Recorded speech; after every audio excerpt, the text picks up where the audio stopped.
విద్యుత్ ఛార్జీలు పెంచడానికి గత వైసీపీ ప్రభుత్వం చేసిన తప్పిదాలే కారణమని మాజీ ఎమ్మెల్యే టీడీపీ ఇన్ఛార్జి గిడ్డి ఈశ్వరి అన్నారు.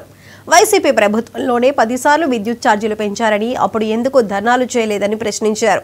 గిరిజన ప్రాంతాల్లో ప్రతి ఒక్క కుటుంబానికి 200 యూనిట్ల ఉచిత కరెంట్ని ఇచ్చినటువంటి ఘనత సీఎం చంద్రబాబుదని గిడ్డి ఈశ్వరి కొనియాడారు. ప్రజలందరికీ అవగాహన అయ్యింది.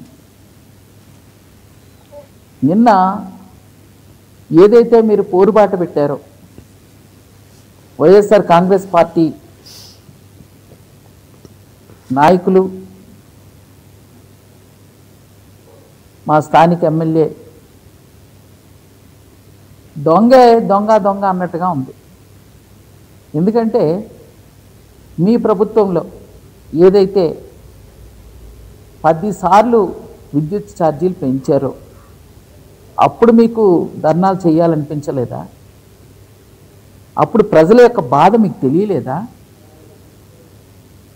అంటే ఇప్పుడు ప్రజలు మిమ్మల్ని 11 సీట్లకే పరిమితం చేసి కూర్చోబెట్టారు కదా, ఇప్పుడు మీకు గుర్తొచ్చింది. మీకులాగా కూటమి ప్రభుత్వం అవమానం చేసేటటువంటి ప్రభుత్వం కాదు, ప్రజా సమస్యల మీద చర్చించేటటువంటి ప్రభుత్వం, ప్రజా సమస్యల్లో